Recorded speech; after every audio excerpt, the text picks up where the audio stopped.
একটার পাশে একটা লাগে লাগে বিছিয়ে দেওয়া হয়, পৃথিবীতে 4 আঙ্গুল পরিমাণ জায়গা খালি পাওয়া যাবে না যেখানে শয়তানের সেজদা পড়ে নাই।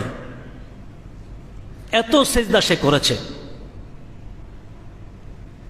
তো তার ইচ্ছা মতো সেজদা অনেক করেছে, কিন্তু হুকুম মেনে একটা সেজদা করে নেই। হুকুম মানাটা হলো আসল, সেজদা করাটা বড় না। ইবাদত করাটা বড় না, ইবাদত তরিকা মতো করাটা বড়। নবীকে মুহাব্বত করা বড় না, নবীর মুহাব্বত নবীর তরিকা মতো করাটা বড়। তরিকাটা হলো আসল, পদ্ধতিকার কি আমার মনের চাহিদা মতে, আমার মনের পদ্ধতি মতে চলবো, নাকি নবীর দেওয়া তরিকার পদ্ধতি মতে চলবো? এটাই হলো মূল বিষয়। আবু বকর, ওমর, ওসমান, আলী সাহাবায়ে কেরামও আল্লাহ রসুলকে ভালোবাসছেন। আবু তালেব, আবু লাহাবও আল্লাহ রসুলকে ভালোবাসছেন। দুজন ভালোবাসছেন, তাতে কোনো সন্দেহ নেই। আবু বকর, ওমর যেরকম 100 ভাগ নবীকে ভালোবাসতেন, আবু তালেবও নবীজিকে 100 ভাগ ভালোবাসতেন। কিন্তু আবু বকর আর ওমরের ভালোবাসায় তাদেরকে জান্নাতে নিয়ে গেছে, আবু লাহাব আর আবু তালেবের ভালোবাসা তাদেরকে জাহান্নামে নিয়ে গেছে। ব্যবধানটা কোথায়? ভালোবাসা তো সবার মধ্যে ছিল, কিন্তু আবু বকর আর ওমরের ভালোবাসা ছিল তরিকাওয়ালা ভালোবাসা, আবু লাহাব আর আবু তালেবের ভালোবাসা ছিল তরিকা ছাড়া ভালোবাসা। ভালোবাসছে কিন্তু তরিকাকে মেনে নয়, তরিকাকে ছেড়ে দিয়ে। আবু লাহাব নবীর ভালোবাসার মোহাব্বতের কারণে বাঁধি আজাদ করে দিয়েছে,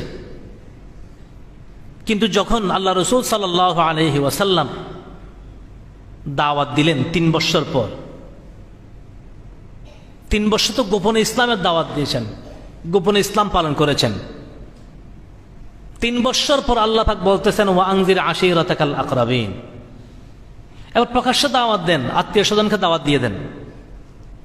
নবীজি যখন দাওয়াত দেওয়ার জন্য সবাইকে ডাক দিলেন পাহাড়ের উপর উঠে, আবু বকর, আবু লাহাব উপস্থিত, কাফেরের নেতারাও উপস্থিত।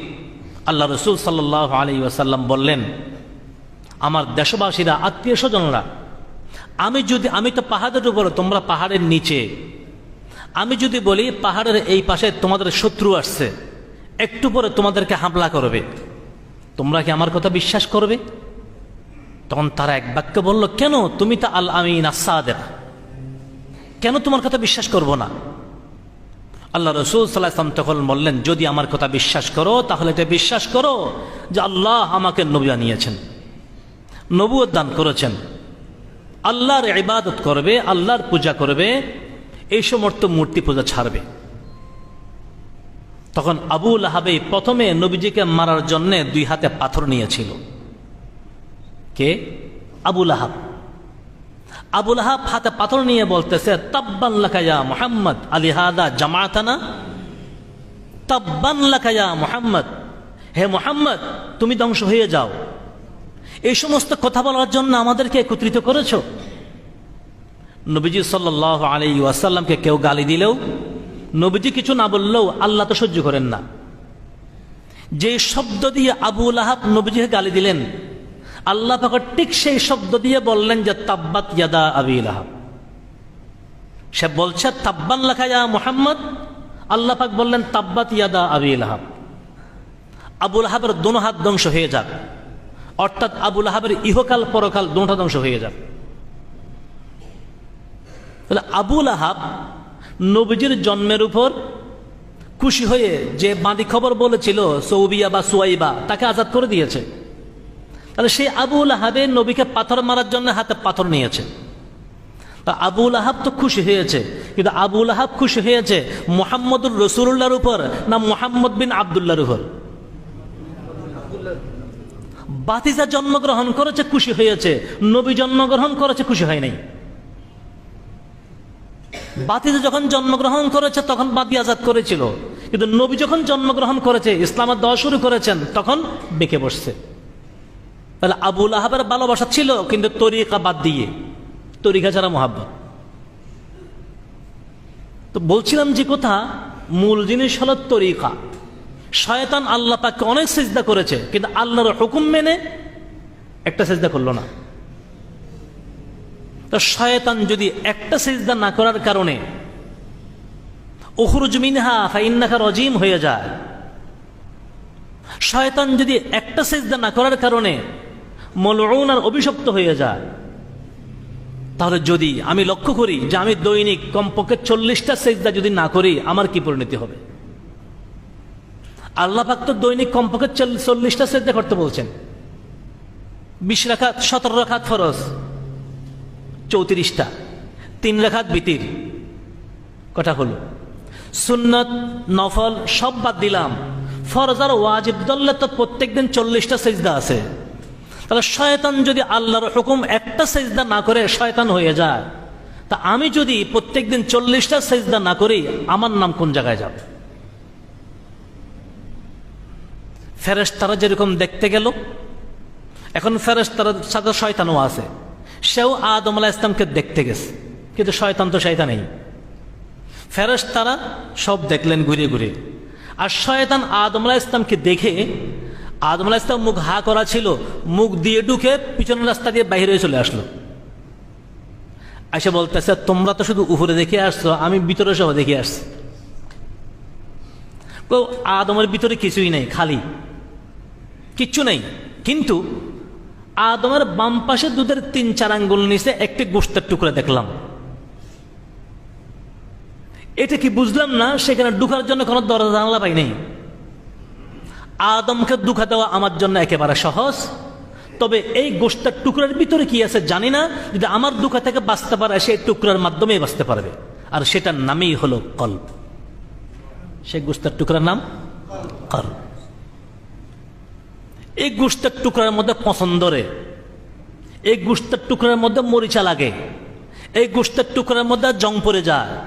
নবীজি সাল্লাল্লাহু আলাইহি ওয়াসাল্লাম হাদিস শরীফে ইরশাদ ফরমান, আলা ইন্না, আল্লাহ হাবিব সাল্লাল্লাহু আলাইহি ওয়াসাল্লাম আরেক হাদিস শরীফে ইরশাদ ফরমান, ইন্না হাযিহিল কুলুবা তাসদাউ কামা ইয়াসদাউল হাদীদু ইযা আসাবাহুল মা। কিলা ইয়া রাসূলুল্লাহি ওয়া মা জিলাউহা? ক্বালা কাসরাতু যিকরিল মাউতি ওয়া তিলাওয়াতিল কুরআন। হুজুর আকরাম সাল্লাল্লাহু আলাইহি ওয়াসাল্লাম ইরশাদ ফরমান, ইন্না হাযিহিল কুলুবা তাসদাউ, এই কলবের মধ্যেও জং পড়ে যায়, মরিচা পড়ে যায়। কিরকম? কামা তাসদাউল হাদিদ, যেরকম লোহার মধ্যে জং পড়ে, মরিচা পড়ে। লোহার মধ্যে মরিচা পড়ে কিভাবে? ইজা আসাবাহুল মা, লোহাতে যখন পানি পড়ে, লোহাতে পানি পড়লে লোহাতে মরিচা পড়ে, জং পড়ে। আর কলবের মধ্যে জং পড়ে কিসের দ্বারা? হাদিস শরীফে আছে, মানুষ যখন একটি গুনাহ করে তার কলবে একটি কালো দাগ পড়ে, নুকতাতান সৌদা। নুকতাতান সৌদা, একটি গুনাহ করলে একটি কালো দাগ পড়ে, আরেকটি গুনাহ করলে আরেকটি কালো দাগ পড়ে, আরেকটি গুনাহ করলে আরেকটি কালো দাগ পড়ে। এইভাবে গুনাহ করতে করতে কলবটা কালো কালো হয়ে যায়। এটাই হলো কলবের মরিচা, এটাই হলো কলবের জং। কলবটা মূলত আয়নার মতো পরিষ্কার, কলবের সবকিছু ধরতে পারে যদি কলবটা পরিষ্কার থাকে। একটা আয়না যখন আমি নিয়ে চেহারার সামনে ধরবো, আমার মুখে কোন কোন জায়গায় দাগ আছে, বালি আছে, ময়লা আছে, আয়না সব বলে দেয়। কিন্তু সেই আয়নাটা যদি নিচে পড়ে থাকে, প্রত্যেক দিন মহিলারা ঘর ঝাড়ু দিচ্ছে, আয়নাটা জায়গা মতো পড়ে আছে, ঝাড়ু দেওয়ার সময় অল্প অল্প ধুলিবালি উড়ে উড়ে আয়নার মধ্যে পড়লো। তারপরের দিন আবার ঘর ঝাড়ু দেওয়ার সময় 2-1টি বালু আবার সেখানে পড়লো। তারপরের দিন ঘর ঝাড়ু দেওয়ার সময় আবার সেখানে কিছু ময়লা পড়লো। 1 সপ্তাহ পর্যন্ত প্রত্যেক দিন ঘর ঝাড়ু দেওয়া হয়, কিন্তু আয়নাটা সেখান থেকে সরানো হয় না। 1 সপ্তাহ পরে যদি আয়নাটা সেখান থেকে উঠানো হয়, সেখানে কি আর চেহারা দেখা যাবে? যাবে না। আয়না ছিল পরিষ্কার, আয়না সবকিছু দেখতে পেত, কিন্তু কলবটা হলো পরিষ্কার। কলবটা যদি পরিষ্কার থাকে, আয়নার মতো সে ভালো খারাপ, সুন্নত বেদাত, শিরিক কুফর, লাভ ক্ষতি সব কিছু আয়না কলবে বুঝতে পারে। যেন হাদিস শরীফে আছে, মানুষ যখন গুনাহ করে তার কলবে একটা ধাক্কা লাগে, তার কলবে ধাক্কা লাগে। এক হাদিস শরীফে আছে, হুজুর আকরাম সাল্লাল্লাহু আলাইহি ওয়াসাল্লামের ইরশাদ ফরমান, এক সাহাবী নবীজি সাল্লাল্লাহু আলাইহি ওয়াসাল্লামের দরবারে আসলেন। আয়েশা প্রশ্ন করতেছেন, ইয়া রাসূলুল্লাহ, ঈমানের আলামত কি? আমি যে ঈমানদার, আমার ভিতরে যে ঈমান আছে, আমি কিভাবে বুঝতে পারবো? নবীজি সাল্লাল্লাহু আলাইহি ওয়াসাল্লাম বললেন, তোমার ভিতরে যদি দুইটা জিনিস থাকে তাহলে তুমি যে ঈমানদার সেটা বুঝতে পারবে। কি কি? ইজা সাররাতকা হাসানাতুকা ওয়া সাআতকা সাইয়্যাতুকা ফাআনতা মুমিন। একেবারে সংক্ষিপ্ত করে দিয়েছেন নবীজি সাল্লাল্লাহু আলাইহি ওয়াসাল্লাম। যদি দুইটা জিনিস তুমি ঠিক রাখো তুমি ঈমানদার। এক নম্বর, ইজা সাররাতকা হাসানাতুক, যে কোনো ভালো কাজ করার পর যদি অন্তরে খুশি আসে, সামান্য একটা ভালো কাজ করেছি, রাস্তা দিয়ে হাঁটতেছি, একটা কলার ছিলকা পড়ে আছে, সরাই দিলাম, মনে খুশি আসে কিনা দেখি। একজন গরিব মানুষ হাত পাতছে, তার হাতে 2টা টাকা 5টা টাকা 10টা টাকা দিলাম, মনে একটু ফরহাত খুশি লাগে কিনা। আমি একবার সুবহানাল্লাহ বলতে পারলাম, আল্লাহর কুদরতি পায়ে একটা সেজদা করতে পারলাম, সেজদা থেকে উঠে মনে একটা খুশি আছে কিনা। যে কোনো ভালো কাজ করি, যে কোনো ভালো কাজ করার সাথে মনে খুশি আসে কিনা। রাস্তার বাম পাশে হাঁটতেছি, হঠাৎ করে আরে রাস্তার বাম পাশে হাঁটাতে খেলাফে সুন্নত, ডান পাশে হাঁটাই সুন্নত, সাথে সাথে বাম দিক থেকে ডান পাশে চলে আসলাম, মনে খুশি আসে কিনা দেখেন, মনে খুশি আসে কিনা। ভাত খেতে বসলাম, তরকারি নিচ্ছি, হঠাৎ করে চামচ ধরলাম বাম হাতে, আরে বাম হাতে নিচ্ছি কেমনে, আল্লাহ রসুল তো নিষেধ করেছেন। আবার বাম হাতটা ফেলে দিয়ে আবার ডান হাতে নেওয়া শুরু করলাম, বাম হাত বাদ দিয়ে ডান হাতে যখন নিচ্ছি মনে খুশি আসে কিনা দেখেন। পানি খাওয়ার সময় গ্লাসটা হাতে নিলাম বাম খাওয়ার জন্যে, চায়ের কাপ নিলাম হাতে, বাম হাতে খাবো, হঠাৎ করে স্মরণ আসলো আরে এটা তো বাম হাত। আমাদের নবীজি তো বলেছেন, কুল বিয়ামিনিক ওয়াশরিব বিয়ামিনিক, ডান হাতে খাও, ডান হাতে পান করো। কেন? ফাইন্না শাইতান ইয়াকুলু বিশিমালিহি ওয়া ইয়াশরাবু বিশিমালিহি ওয়া ইয়াখুযু বিশিমালিহি। শয়তান কিছু খাওয়ার সময় বাম হাতে খায়, ওয়া ইয়াশরাবু বিশিমালিহি, পান করার সময় বাম হাতে পান করে, ওয়া ইয়াখুযু বিশিমালিহি, নেওয়ার সময় দেওয়ার সময় বাম হাতে নেয়, বাম হাতে দেয়। হঠাৎ করে স্মরণ আসলো আর আল্লাহ রাসূল বলছেন শয়তান বাম হাতে খায়, আমি কেন বাম হাতে খাবো? শয়তান বাম হাতে নেয়, আমি কেন বাম হাতে নেব? না, আমি ডান হাতে নেব। আমি চায়ের কাপটা, পানির গ্লাসটা বাম হাত থেকে ডান হাতে নিলাম, মনে খুশি আসে কিনা দেখেন। যে কোনো ভালো কাজ করার সাথে সাথে অন্তরে খুশি আসা। ইজা সাররাতকা হাসানাতুক, ইজা সাররাতকা হাসানাতুকা, তোমার ভালো কাজে তোমার অন্তরে খুশি আসে কিনা দেখো। 2 নম্বর, ওয়াসাআতকা সাইয়্যাতুক, ওয়াসাআতকা সাইয়্যাতুক, যে কোনো গুনার কাজ করলে অন্তরে ধাক্কা লাগে কিনা দেখো। যে কোনো গুনার কাজ করে ফেলেছি, গুনার কাজ করার সাথে সাথে অন্তরটা ধাক্কা লাগলো কিনা, হাই আমি এটা তো ঠিক করিনি, এটা কি করলাম, এটা তো গুনাহ, না আমি অপরাধ করেছি, আমি অপরাধ করেছি, আমি গুনাহ করেছি। ওয়াসাআতকা সাইয়্যাতুক, গুনার সাথে সাথে অন্তরে ধাক্কা লাগা। গুনাহ তো হবে, গুনাহ তো হয়তো আমরা করে ফেলবো, গুনাহ করে ফেলবে, গুনাহ হয়ে যাবে। কেন? আমরা মানুষ, মানুষ থেকে গুনাহ হওয়াটা স্বাভাবিক, মানুষ থেকে গুনাহ হওয়াটা স্বাভাবিক, না হওয়াটা অস্বাভাবিক। ফেরেশতাদের থেকে গুনাহ না হওয়াটা স্বাভাবিক, গুনাহ হওয়াটা অস্বাভাবিক। ফেরেশতারা গুনাহ করে না, ফেরেশতারা গুনাহ করে না, এটা এত বড় যোগ্যতার কথা না। ফেরেশতারা গুনাহ কেন করে না? ফেরেশতারা গুনাহ বুঝেই না, জেনেও না, করার যোগ্যতাও নেই। গুনাহ কি ফেরেশতারা জানে না, গুনার প্রতি কোনো আকর্ষণ ফেরেশতাদের নেই, গুনাহ করার যোগ্যতাই আল্লাহ পাক ফেরেশতাদেরকে দান করে নাই। যার কারণে গুনাহ কি বুঝে না। একটা ছোট্ট বাচ্চা, 3 বছরের বাচ্চা, তার সামনে আপনার একটা মেয়েকে বসাই দিলেন, আর 3 বছরের ছেলেকে বা 4 বছরের ছেলেকে বললেন এটা তোমার বউ, সে বউ কি বুঝবে? 3-4 বছরের ছেলে যেরকম বউ বুঝে না, ফেরেশতারা সেরকম গুনাহ বুঝে না।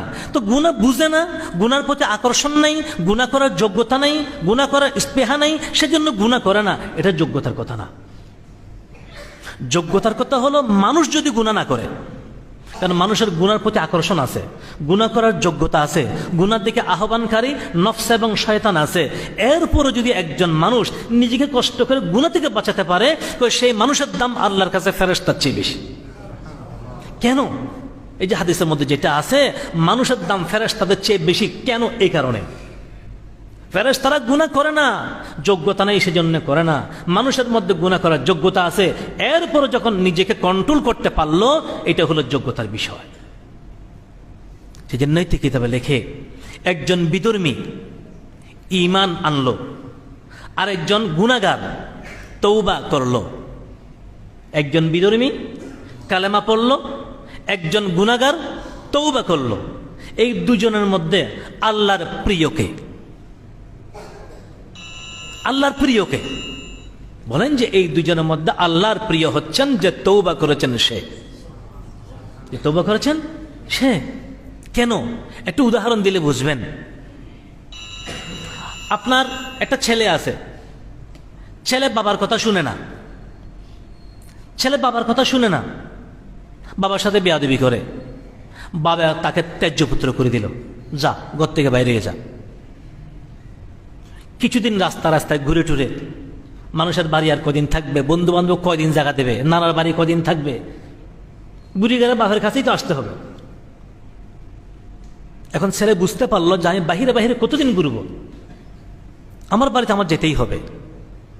এখন ছেলে একদিন পিছন দিক দিয়ে আসলো, আয়সা বাবার পিছনে গিয়ে হঠাৎ করে পিছন থেকে বাবার পাও ধরে ফেললো যে বাবা ভুল করেছি, অপরাধ করেছি, আমি যা করেছি মাফ করে দাও।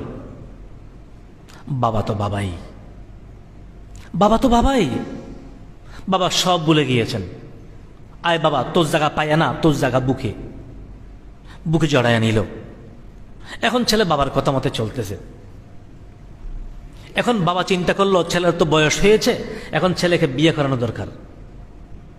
এখন ছেলের জন্যে মেয়ে তালাশ করতেছে। ছেলের জন্যে বউ তালাশ করে না মেয়ে তালাশ করে? কার বউকে দেবে? বউ তালাশ করলে হবে না, সেই জন্য মেয়ে তালাশ করতেছে। এখন তালাশ করতে করতে একজনের মেয়ে খবর পাইল। এখন ওই ব্যক্তির মেয়ে ছেলেকে বিয়ে করালো। এখন যার মেয়ে আপনার ছেলেকে বিয়ে করালেন সেই ব্যক্তি আপনার কি? বিয়াই। আমাদের চট্টগ্রাম বলে বিয়াই।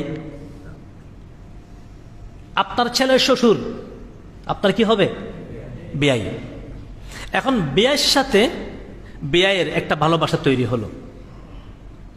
ছেলের ভালোবাসাও অন্তরে আছে, বিয়ের ভালোবাসাও অন্তরে আছে। কার ভালোবাসাটা বেশি?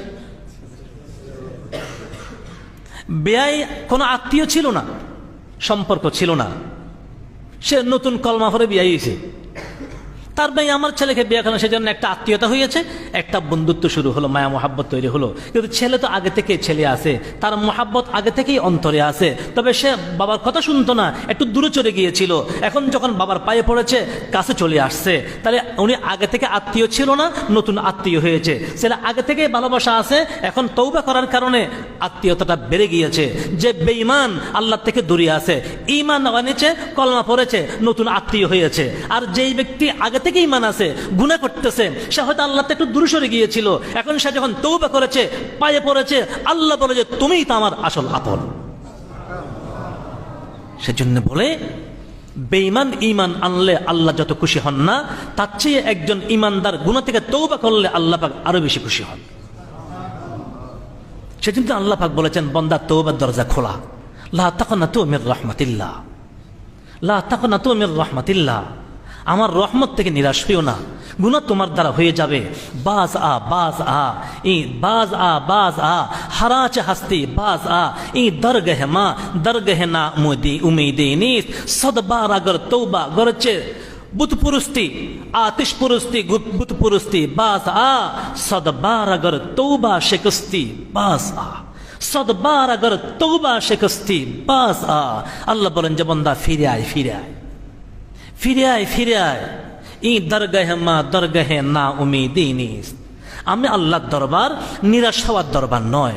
আমি আল্লাহ কোনো বন্দাকে নিরাশ করি না। তুমি আগুন পূজা করেছো, বুত পূজা করেছো, দুর্গা পূজা করেছো, দর্গা পূজা করেছো, মানুষ পূজা করেছো, আগুন পূজা করেছো, ফিরে আসো, ফিরে আসো। সদবার अगर तौबा শিকস্তি বাজা। তুমি 100 বার যদি তওবা ভঙ্গ করে ফেলো, আবার ফিরে আসো, আমি আল্লাহ তোমাকে গ্রহণ করে নেব। আল্লাহ দেওয়ার জন্য প্রস্তুত, আমি নেওয়ার জন্য প্রস্তুত না। যতবার আমি বাবাকে ডাকি এতবার তো আল্লাহকে ডাকি না, যতবার মাকে ডাকি এতবার তো আল্লাহকে ডাকি না, যতবার সন্তানের নাম ধরে ডাক দেই এতবার তো আল্লাহকে ডাকি না, যতবার আমার স্ত্রীকে ডাকি এতবার তো আল্লাহকে ডাকি না, যতবার দুনিয়ার ব্যবসার কথা চিন্তা করি এতবার তো আল্লাহকে নিয়ে চিন্তা করি না, যতবার আমি দুনিয়ার কাজ নিয়ে চিন্তা করি এতবার তো আমার পরকাল নিয়ে চিন্তা করি না। আল্লাহর হাবিব সাল্লাল্লাহু আলাইহি ওয়াসাল্লাম বলেন যে তোমার আত্মশুদ্ধি করো, ইসলাহে নফস, যেটা এই কলবের পিছনে মূলত মেহনত। মেহনত কিসের পিছনে? কলবের পিছনে। কলবটা হলো ইঞ্জিনের মতো, কলবটা ইঞ্জিন, আর শরীর গাড়ির বডির মতো। একটা গাড়ি দেখতে খুব সুন্দর, রং করেছে, স্লিপিং সিট সব ঠিক আছে, এসি বাস, স্লিপার, কিন্তু ইঞ্জিনটা একেবারে দুর্বল। ইঞ্জিনটা একেবারে দুর্বল। যত সুন্দর গাড়ি হোক, যত স্লিপিং সিট হোক, স্লিপার গাড়ি হোক, এই ইঞ্জিন যেহেতু দুর্বল ইঞ্জিন, জায়গা পর্যন্ত গাড়ি পৌঁছাতে পারবে না। আর একটা গাড়ি দেখতে লক্কর জক্কর, ভাঙ্গা চোরা, চিটো বেশি সুবিধা না, কিন্তু ইঞ্জিনটা হলো টাটা কোম্পানির। ইঞ্জিনটা টাটা কোম্পানি, গাড়িটা দেখতে যতই ভাঙ্গা চোরা হয়, ইঞ্জিন যেহেতু মজবুত, সেই ইঞ্জিন সেই গাড়িকে জায়গা পর্যন্ত পৌঁছে দেবে। তদ্রূপ একজন মানুষ খুব সুন্দর, নাদুস নুদুস চেহারা, বড় উঁচা লম্বা, অনেক সবাই তাকে সম্মান করে, দুনিয়ার লাইনে সে অনেক আগে বাড়ছে, তার ইঞ্জিনটা দুর্বল। তার ইঞ্জিনটা দুর্বল, তার কলবের সাথে আল্লাহর সম্পর্ক নেই, তার ইঞ্জিনের সাথে মারিফাতের সম্পর্ক নেই, তার ইঞ্জিনের সাথে পরকালের সম্পর্ক নেই, তার ইঞ্জিনের সাথে আল্লাহর জিকিরের সম্পর্ক নেই। যত সুন্দর মানুষই হোক, তার এই ইঞ্জিন তাকে জান্নাত পর্যন্ত পৌঁছতে পারবে না। আরেকজন মানুষ দেখতে একেবারে হ্যাংলা পাতলা, দুর্বল, কালো, বিশ্রী, দাঁত উপরের দিকে উঠে আছে, চোখও একদিকে তাকাইলে আরেক দিকে তাকায়, দেড় ব্যাটারি হয়ে আছে, কেউ তাকে গণে না, কেউ তার কথা শুনে না, কেউ তাকে কোনো মেলা মজলিসে সম্মান দেয় না, কিন্তু তার কলবটি সম্পর্ক আল্লাহর সাথে, তার কলবের সম্পর্ক জিকিরের সাথে। এই কলব নামক ইঞ্জিন যেহেতু মজবুত, সেই ব্যক্তি যদিও মানুষ পছন্দ করে না, সেই কলবেই তাকে জান্নাত পর্যন্ত পৌঁছাইয়ে দেবে। ইন্না হাযিহিল কুলুবা তাসদাউ, ইন্না হাযিহিল কুলুবা তাসদাউ, এই কলবের মধ্যে জং পড়ে যায়। কিভাবে? কিভাবে? গুনাহ করার দ্বারা। একটা গুনাহ করলাম, একটা কালো দাগ পড়লো, একটা গুনাহ করলাম, একটি কালো দাগ পড়লো, একটি গুনাহ করলাম, একটি কালো দাগ পড়লো, এবার পুরা কলবটা ওই আয়নার মতো কালো হয়ে গিয়েছে। এখন সেখানে চেহারা যেরকম দেখা যায় না, এই কলব আর ভালো খারাপ পার্থক্য করতে পারে না, সুন্নতের বেদাতের পার্থক্য করতে পারে না, সওয়াব আর গুনার পার্থক্য করতে পারে না, শিরক আর কুফরের পার্থক্য করতে পারে না। সে যাই দেখে সে সবগুলো এক সমান লাগে। কেন? অন্ধকার কলব। এখন সেই আয়নাটা, এক সপ্তাহ যে আয়নাটা পড়েছিল, সে আয়নাটা সেখান থেকে নিয়ে যদি পরিষ্কার করে ফেলে, একটু ঘষা দেয়, এখন আবার পরিষ্কার হয়ে গেল, সব দেখা যায়। আল্লাহ রসুল বলেন, তুমি কলবের মধ্যে একটু কি দাও? ঘষা দাও। এবার সাহাবা একরাম জিজ্ঞেস করেন, যে ইয়া রাসূলুল্লাহ, লোহার মধ্যে পানি পড়লে লোহা পরিষ্কার করার জন্য রেত আছে, রেত দিয়ে ঘষা দিলে লোহা পরিষ্কার হয়, শিরিষ কাগজ দিয়ে ঘষা দিলে লোহা পরিষ্কার হয়, কলবকে দিয়ে পরিষ্কার করব। ওয়ামা জিলা উহা ইয়া রাসূলুল্লাহ, ওয়ামা জিলা উহা ইয়া রাসূলুল্লাহ, কলব পরিষ্কার করার রেত কি? নবীজি সাল্লাল্লাহু আলাইহি ওয়াসাল্লামের ইরশাদ ফরমান, কলব পরিষ্কার যদি করতে চাও, কলব যদি পরিষ্কার রাখতে চাও, তার জন্য দুইটি রেত। কয়টি রেত? কাসরাতু যিকরিল মাউত ওয়া তিলাওয়াতিল কুরআন। এক নম্বর মৃত্যুর কথা স্মরণ, দুই নম্বর কোরআন শরীফের তিলাওয়াত। আচ্ছা, মৃত্যুর কথা স্মরণ কি? তার একটা উদাহরণ বুঝেন, একটা উদাহরণ বুঝেন। আল্লাহ, মৃত্যুর স্মরণে মানুষ দিল পরিষ্কার কেমনে হয়? মৃত্যুর স্মরণের সাথে কলব পরিষ্কার হওয়ার কি সম্পর্ক? আমি কথা দীর্ঘায়িত করতেছি না, হযরত ওয়ালা তশরিফ আনছেন, ইনশাআল্লাহ হযরত এখন বয়ান করবেন। আল্লাহ পাক আমাদেরকে বোঝার তৌফিক দান করুন। ওয়া আখির দাওয়ানা আলহামদুলিল্লাহি রাব্বিল আলামিন।